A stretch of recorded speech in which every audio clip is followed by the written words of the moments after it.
Здравствуйте, Мадина. Доброе утро. Добро пожаловать в Чеченскую Республику. Мадина, насколько мне известно, вы в Чечне проживаете не на постоянной основе, то есть вы периодически приезжаете к нам в гости.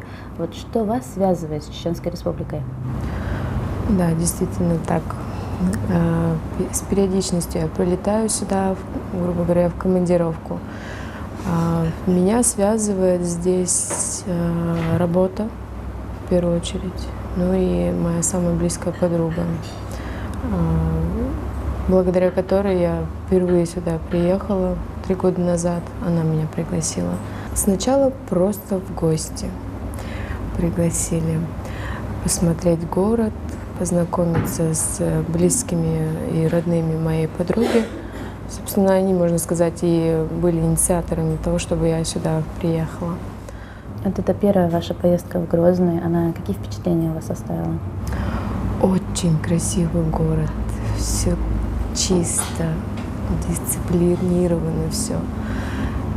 Мечеть шикарная, люди приветливые, отзывчивые, гостеприимные. Единственное, что меня расстраивало, что я язык не знала. Я не понимала, что вообще происходит, потому что самое интересное, все думали, что я чеченка, и со мной разговаривали на чеченском. Вот. В общем, мне все очень понравилось. Я люблю, когда все спокойно, когда люди воспитанные, порядочные, добрые. А в Москве, к сожалению, сами знаете, какие люди. Им нет дела до тебя. Ваше знакомство с религией произошло раньше, чем знакомство с Чеченской Республикой? Да, гораздо раньше. Ислам, получается, я приняла 5,5 лет назад. А узнала я об исламе где-то 6,5 лет назад. В моей жизни появились такие люди, которые ненавязчиво мне просто рассказывали про свою религию. Девочки, подруги мои, ребята знакомые. И оттуда появился огромный интерес. Думаю, интересно, о чем они говорят, что такое ислам, потому что я никогда не знала, что такое ислам, кто такие мусульмане. Как бы я не вникала, к сожалению, к огромному сожалению. Нам в школе не преподавали ничего подобного, нам не рассказывали. И моя мама, вообще мои родители, в принципе, тоже, как сказать, вообще ничего мне не говорили об этом, к сожалению. Я иногда даже расстраивалась из-за этого. Думаю, почему так? Почему раньше мне не говорили ничего? Ну, моя мама, когда узнала, что я приняла ислам, она очень расстроилась. Я 2 года, конечно, скрывала то, что я в исламе. Но один день я призналась, на что увидела кучу слез, истерики, крики, и до сих пор она против. Вот, но я все равно как бы на своем приняла ислам не ради кого-то, не ради чего-то, а ради Аллаха. А свой протест она чем аргументирует? Она сказала, что я предатель, предала веру. И вот зачем тебе это нужно? Тебе что, в своей религии плохо? Ты могла бы точно так же соблюдать и в христианстве все это. Я говорю, каждому свое, на самом деле, кому как комфортнее, уютнее. Например, у меня больше тяги, большая тяга к исламу и познавать, учить, читать, а в христианстве у меня не было такого. Ислам изменил вашу жизнь? Очень. Можно сказать, изменил еще в более лучшую сторону. Я всегда очень отличалась от своей семьи. Слишком какая-то, видимо, хорошая, слишком правильная, слишком порядочная. И как-то не то, чтобы это было прям, по их мнению, плохо, но мама думала, что мне промывают мозги, что я зомбированная какая-то. И ее это очень пугало, то, что я приняла ислам. Но я пыталась каждый раз донести, что ислам — это не то, что ты думаешь, не то, что по телевизору показывают. Ну, сейчас вроде как-то успокоилась, но она не принимает до сих пор даже. Вот. А как приняла ислам, все как-то как будто бы на свои места встало вот так вот. Я нашла себя, можно так сказать, в этой религии. Вы приняли ислам, а потом уже через какой-то период времени вы покрылись. Да, покрылась я не сразу, признаюсь честно. Останавливало то, что моя мама так все остро приняла, болезненно приняла. Мне было ее, можно сказать, в какой-то степени жалко. Думаю, если я сейчас еще и закроюсь, а я очень хотела закрыться, то слезам не будет конца. Вот. И еще из-за того, что я в Москве одна живу, одна поднимаюсь без чьей-либо помощи. И было бы очень проблематично, если бы я надела хиджаб еще тогда, в пик того, что я там поднималась по карьерной лестнице хоть как-то. Вот. И ну, вот эти два момента меня останавливали. То, что у меня еще и дочка есть, и, как правило, в Москве девушек в хиджабе мало где могут принять, и меня даже с канала, можно сказать, попросили бы наверняка уйти, потому что на канале я всего 4 года работаю. Вот, и, в общем, когда меня все узнали, какой я человек, какой я мастер, когда уже встала на ноги стабильно, тогда я уже, грубо говоря, махнула рукой на все и сказала, ну, уволят, уволят. Без проживания, без пропитания, без финансовой какой-то там поддержки я не останусь, это 100%. И в Грозном, кстати, я надела хиджаб. Это было год назад, почти год назад, вот сейчас вот без месяца, как год я надела хиджаб. И все, несмотря ни на что, я надела его, думаю, приеду на канал, посмотрим, как отреагируют. На удивление, все такие счастливые, довольные, поздравляли от души, говорили, что я еще красивее стала. Вот, и это первый момент меня очень порадовал. И все мои клиенты, которых я принимаю у себя в салоне в Москве, тоже очень порадовались. И, в общем, меня все поддержали. И поэтому я себя комфортно чувствую, что на канале, среди артистов, что на работе, везде. Как моя подруга мне сказала, тебя стали уважать еще больше. Это действительно так чувствуется. Абсолютно другое отношение стало. Надин, а вы себя комфортнее чувствуете вот с тем внешним видом, который у вас сейчас, да, с вашими религиозными взглядами? Вы чувствуете себя комфортнее в Москве или здесь, в Чечне? Здесь. Почему? Здесь как бы все мусульмане в основном, да, и большинство в хиджабах ходят. Тебя принимают здесь как свою, а там, к сожалению, проблематично с этим, все пугаются почему-то. В общем, комфортнее мне здесь. Там я немножко так опасаюсь этих людей, потому что эти люди воспитаны телевизором. Чеченская республика сегодня, вот какой вы ее для себя нашли?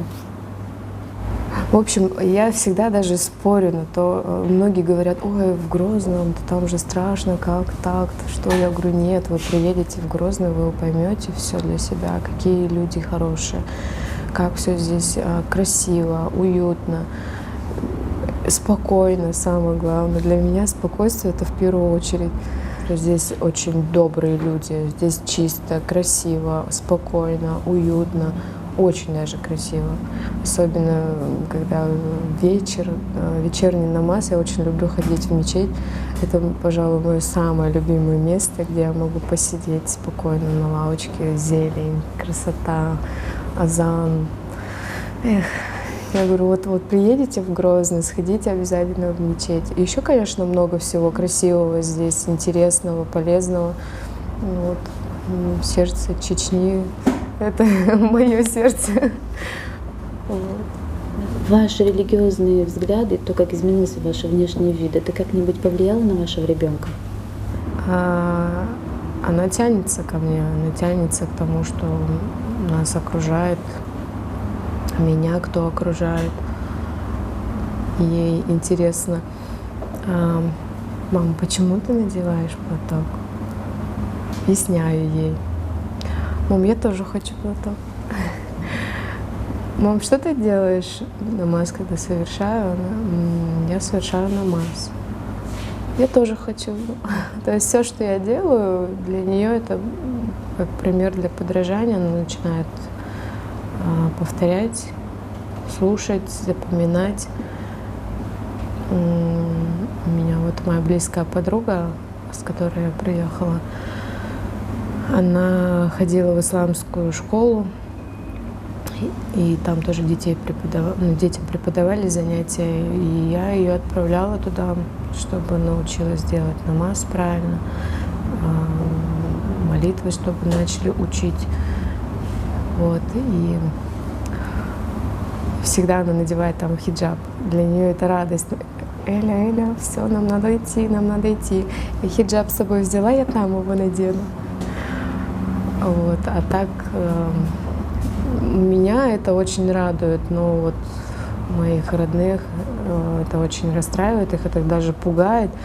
И у нас из-за этого некие проблемы, споры, ссоры, то, что я ее тяну туда же, куда и я. Вот.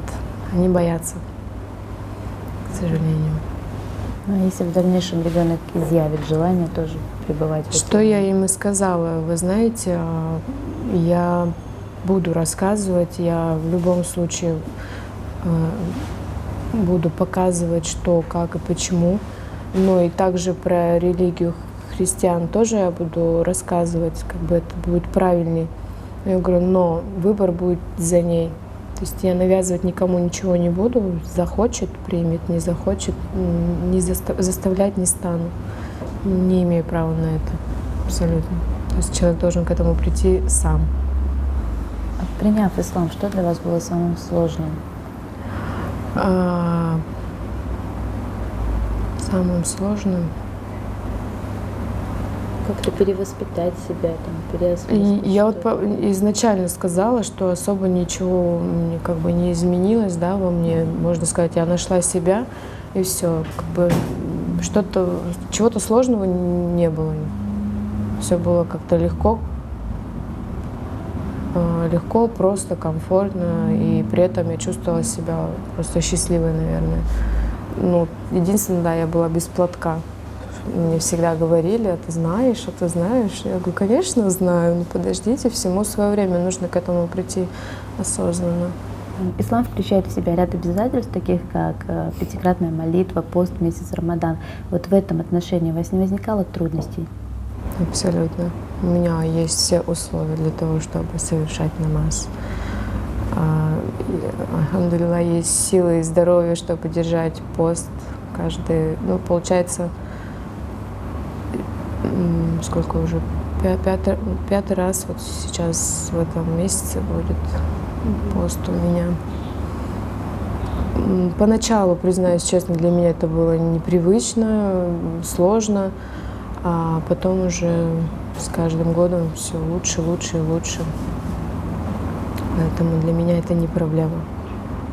А в дальнейшем у вас есть какие-нибудь планы касательно Чеченской Республики? Может, вы хотите открыть какую-нибудь школу или еще что-нибудь в этом роде? Да, я уже, можно сказать, пустила корни, преподаю постоянно, работаю с большим количеством клиентов. И да, в дальнейшем планировала открыть какую-нибудь студию, школа-студия, вот так вот. Потому что Сейчас девочки здесь развиваются, как-то чего-то добиваются, работают. Сейчас девочки стали многие предпочитать быть визажистом, стилистом.